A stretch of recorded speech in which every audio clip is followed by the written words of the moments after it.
stuff to you. It kind of helps take all the guidelines you have to click 10 links to get to and puts them in one spot. So hopefully that's helpful for you as well. So there you go. Sorry, Jeff. It was right there in my email.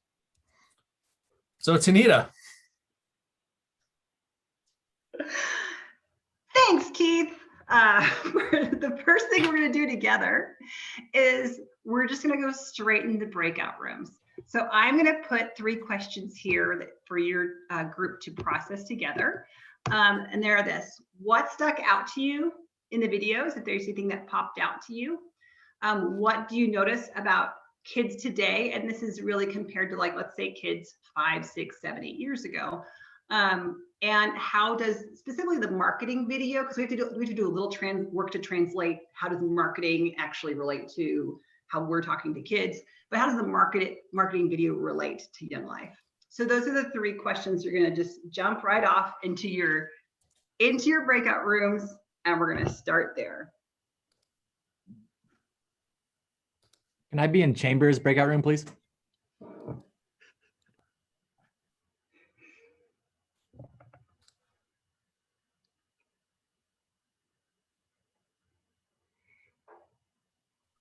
Amber, I think you're going to have to move. Okay. Bill Dooley was in a room by himself for a second.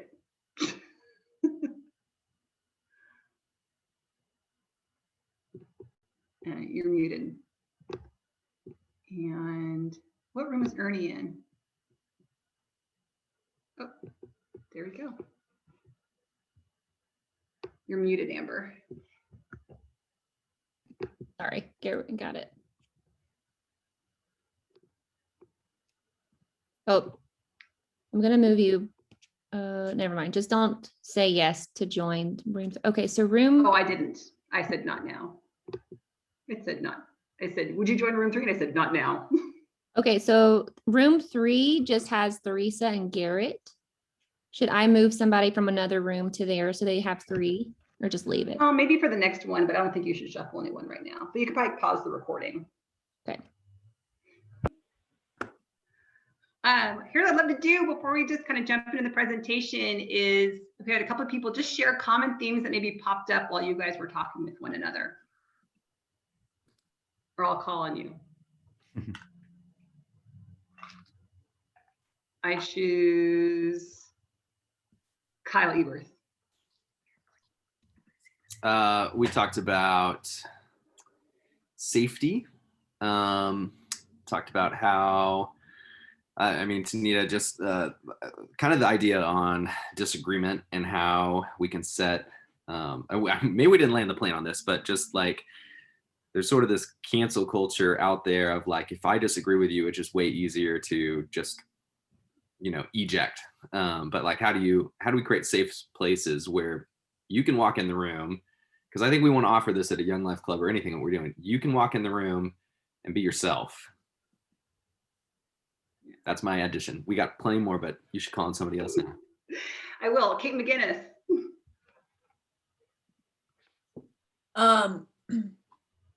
We didn't get past question 1. We kind of stayed there for the whole time. And Gaio brought up, which kids were a part of these studies? Because he's not seeing necessarily this in his kids. And I can say that too, depending on poverty level, depending on a couple other factors. Yeah, that's such a good point to bring up. One of the interesting things about this generation and the people who are studying it, it is the most diverse generation in the United States. More than half is not white. So when they're talking about these things, they're not talking about a segment of the population. They're talking about Gen Z as a whole, because of their makeup is starting to show these things. Now, these are broad brush strokes, right? Every community, every kid, every geography is going to have some nuance to it. But one of the interesting things is, and I always get this year wrong, CJ, right? I always get this year wrong, but there's a recent year where it was like 95 to 98% of Gen Z either had a smartphone or access to a smartphone. So it's become a crazy aspect to what this generation is like experiencing, because they're experiencing it together. It's also the first global generations. So you start to hear about Gen Z in China, Gen Z in India, Gen Z in Australia, and really that smartphone dynamic has changed how they're experiencing so many of these things. So there are some nuances to this, of course, for sure, but it is very wild how connected, because this generation is so connected, there's just some funky things that have come alongside of it. I'm going to share my screen with you for a second. And here's what I want to say first. You all are the experts. You're experts in kids. You're experts in your communities, for sure.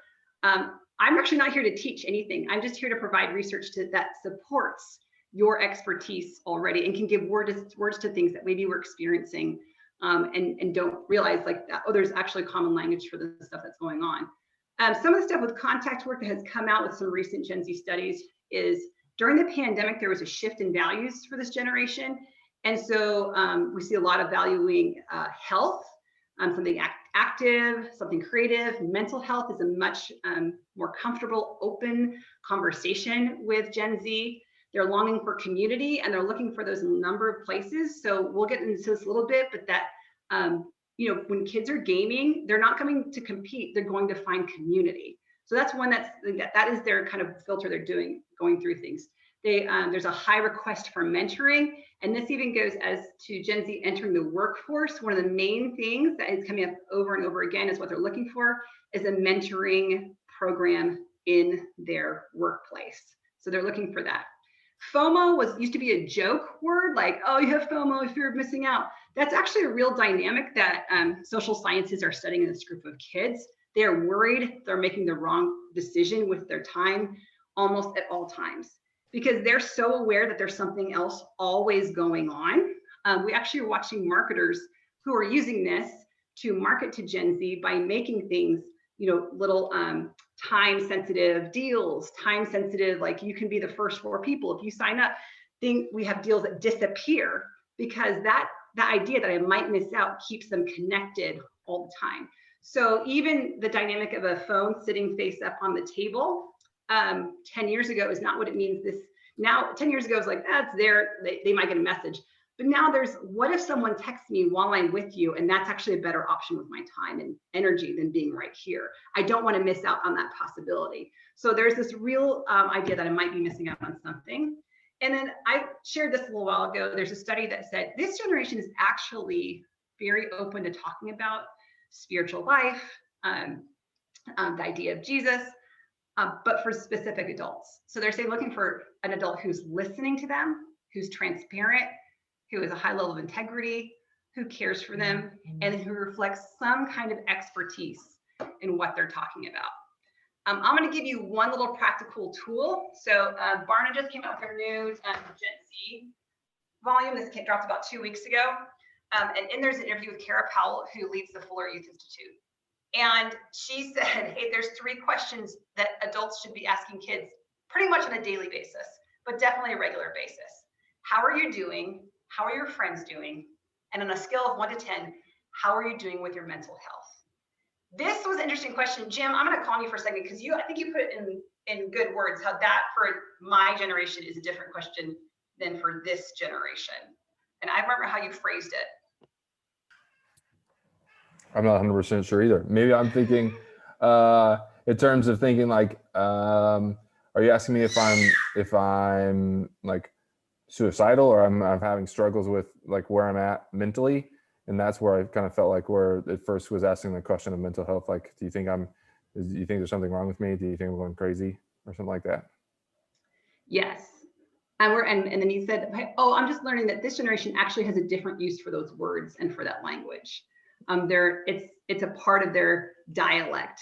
Not necessarily are we asking like, do you need to see a counselor right now? So the title of this book, it's just Gen Z Volume 2, the study for Barna. So they have a Volume 1 with an orange cover. This is their Volume 2 piece of it. Okay, understanding those pieces of it. We all know this, that adolescents have a very complicated relationship with digital and social media. So you can unmute or put this in the chat, but what are some of your observations with adolescents and their relationship with digital or social media?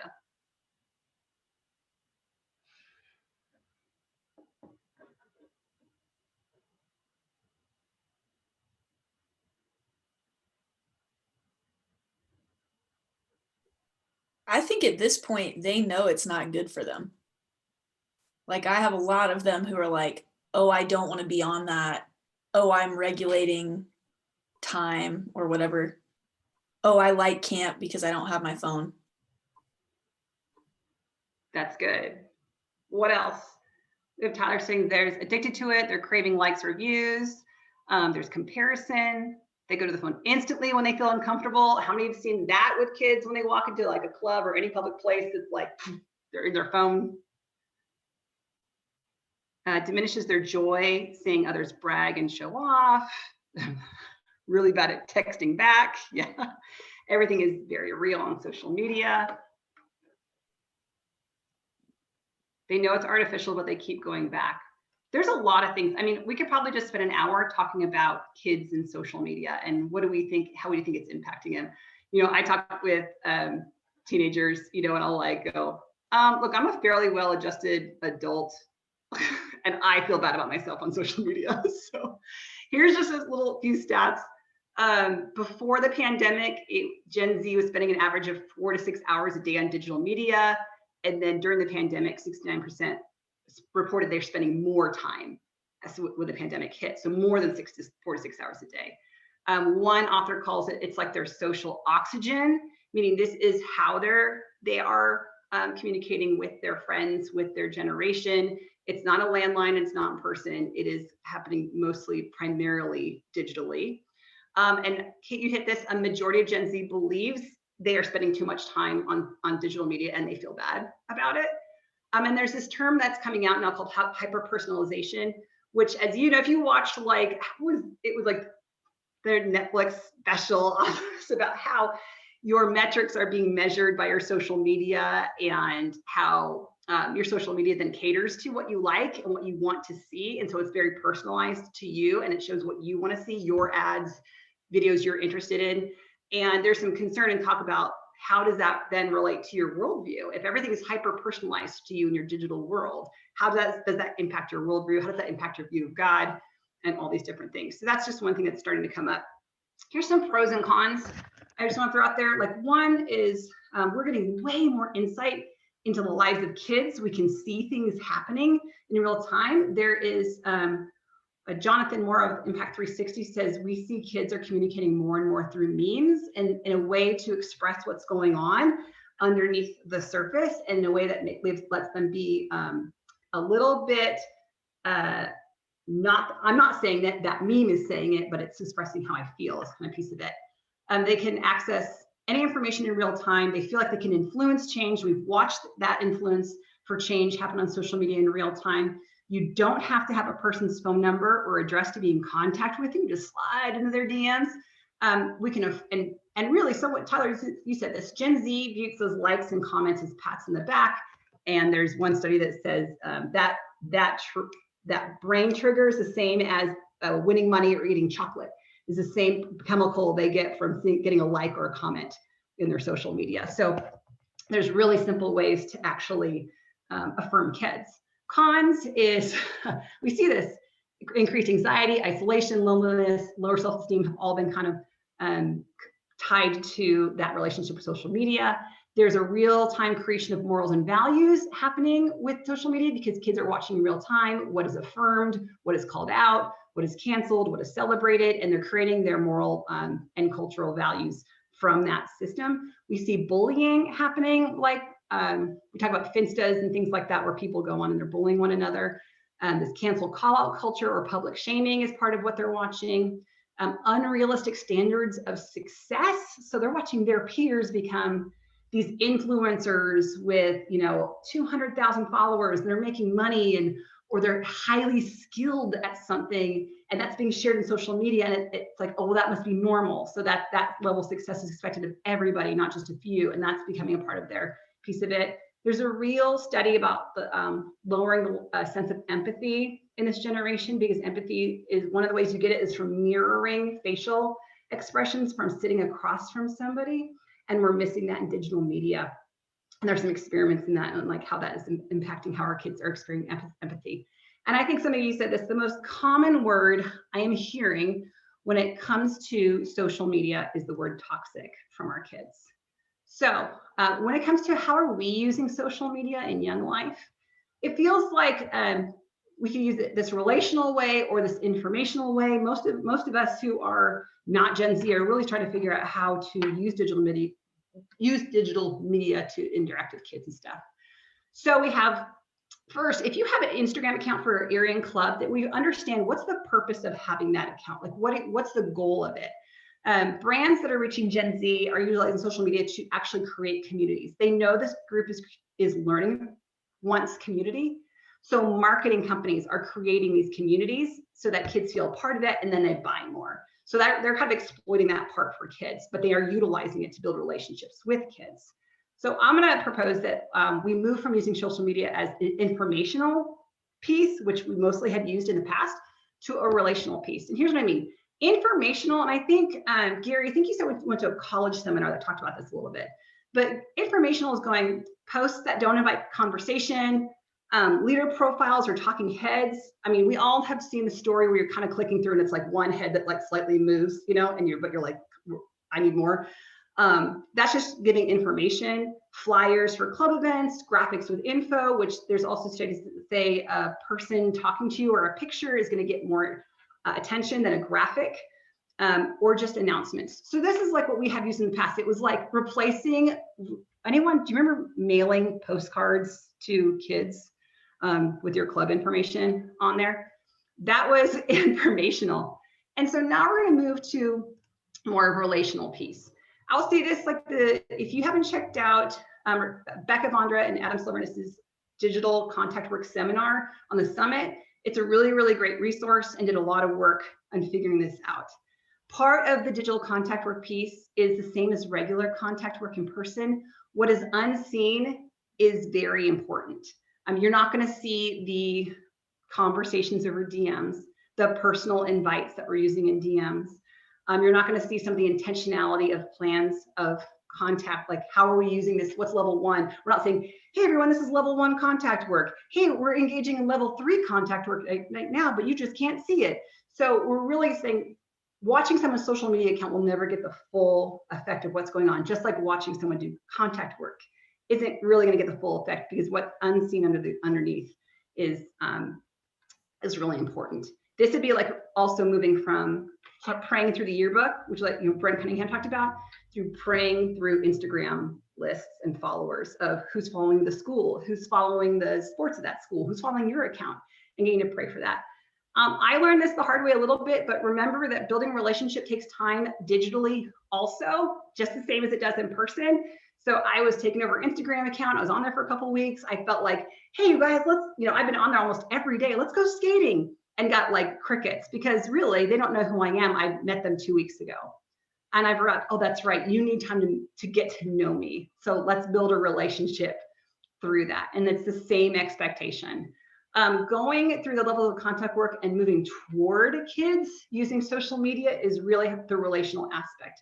It's not just broadcasting, it's how are we entering into kids' world. So Tanya, I'm gonna call her out for a second. She has something called Bedtime Stories with Tanya that she does for her Young Life Club, which the first 2 weeks, all you saw was Tanya sitting by her fireplace reading a story. You might go, how is that doing anything? That's really done. Because we said what's unseen is important. So what you didn't know is that there's about a 3 to 4 month plan that she started laying out with those 2 stories. And then Tanya, can you tell us what happened next and what you're doing with it now? Sure. So then we put up a little like, I don't know, field. I'm terrible at this Instagram thing, you guys. Like I'm learning along with everyone.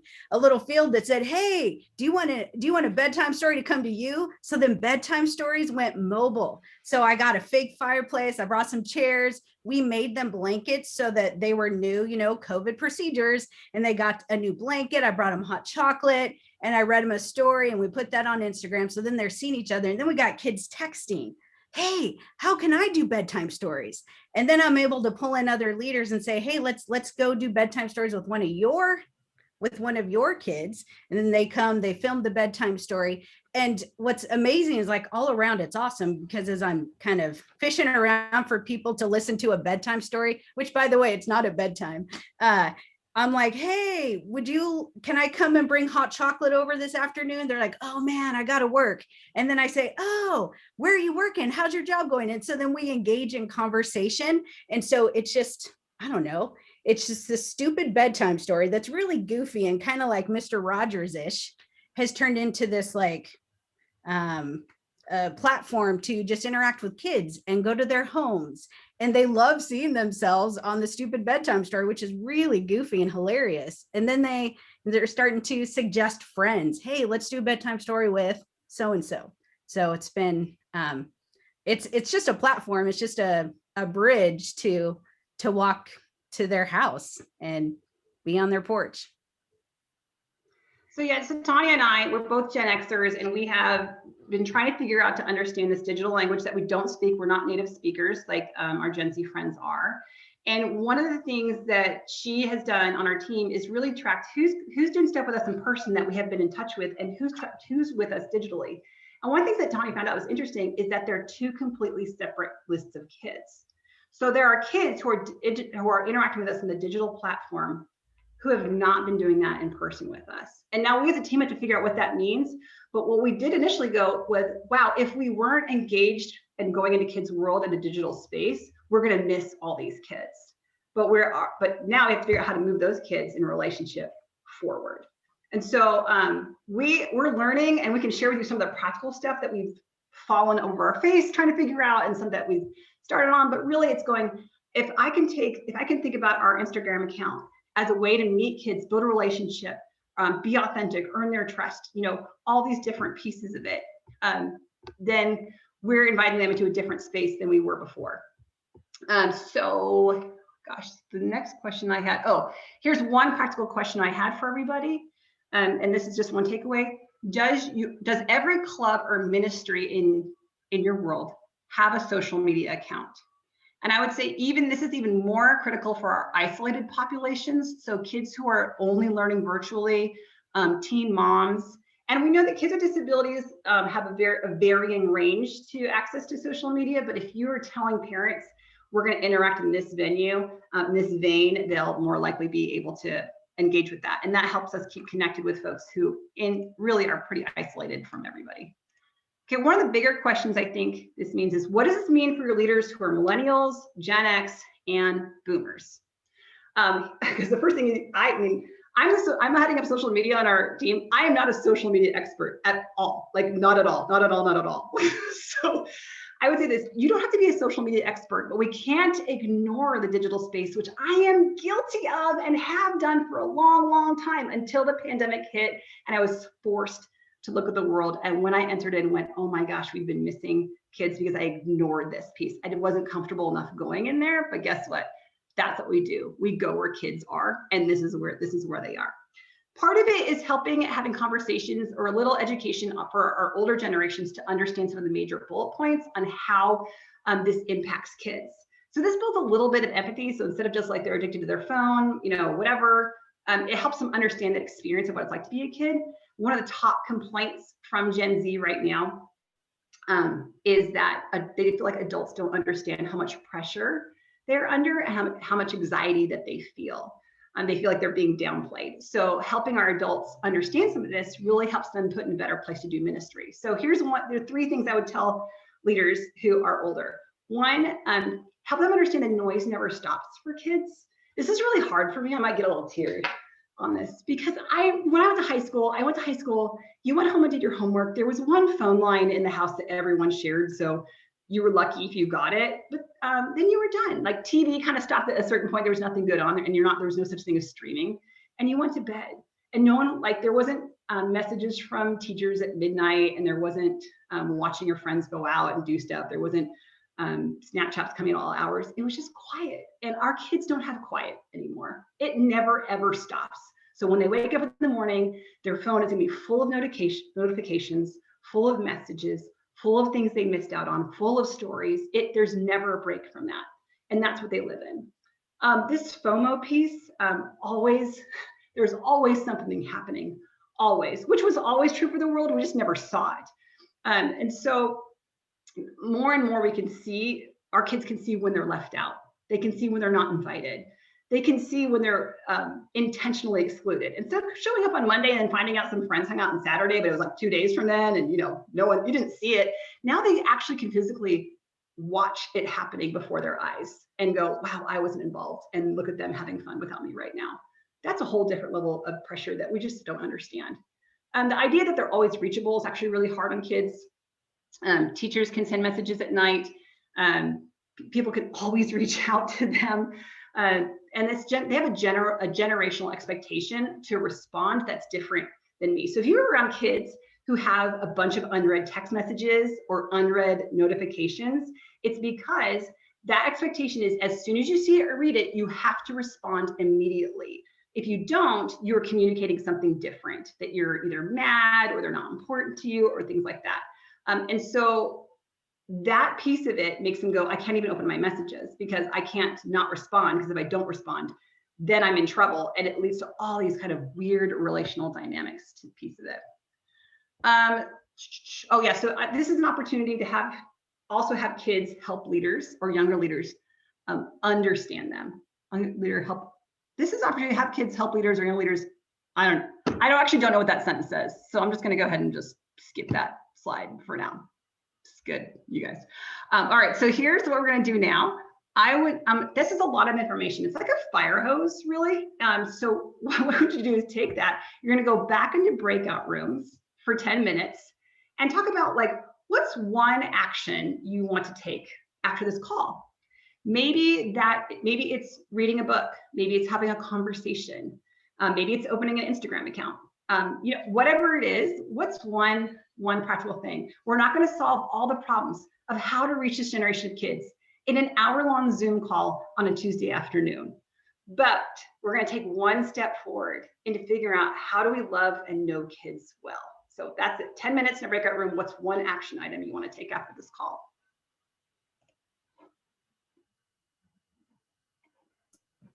Thanks, Tanita. Yeah. I was just curious. So as we're talking about, Gen Z, are you seeing anything correlate along like the race component? Like, is it just, are you saying all Gen Zers are this, but what about like, people of different race? I mean, is there a different?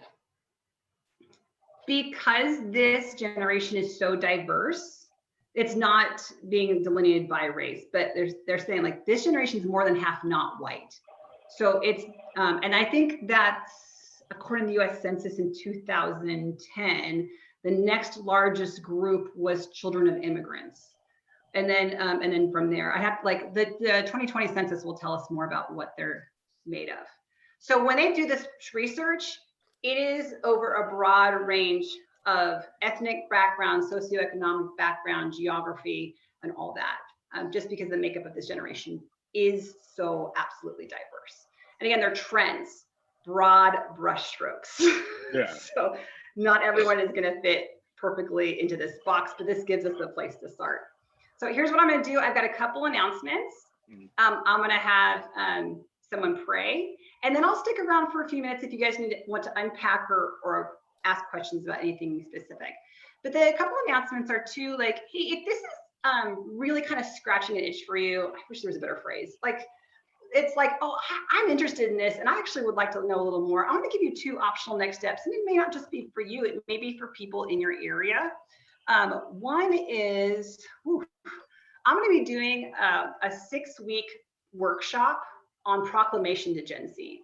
So how do we unpack the gospel? How do we, and this will be in like more like in a club talk format, not necessarily one-on-one in conversation, though it should bleed into that.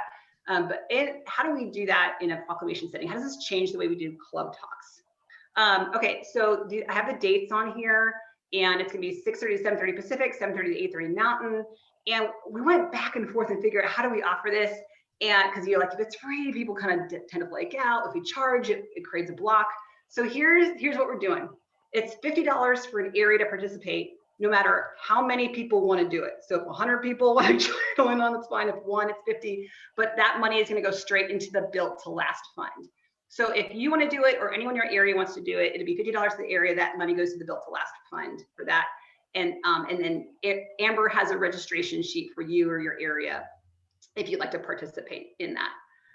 The next piece is we're toying with some ideas about camp follow-up and the way that kids understand things. And one of the things I'm kind of toying with is, what if we did my first 30 quiet times in the form of Instagram Reels?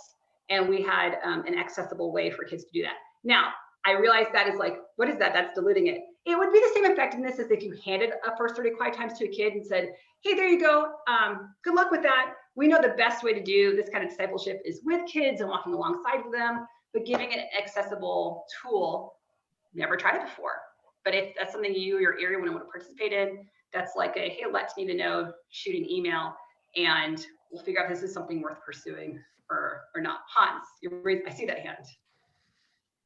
With the proclamation thing, Yes. if we send that to our leaders and obviously, and they couldn't come to every single one, is it the kind of thing where if they popped into one out of the 6, that'd be okay? Or it did build on itself so much that it'd be only helpful if you went to all 6?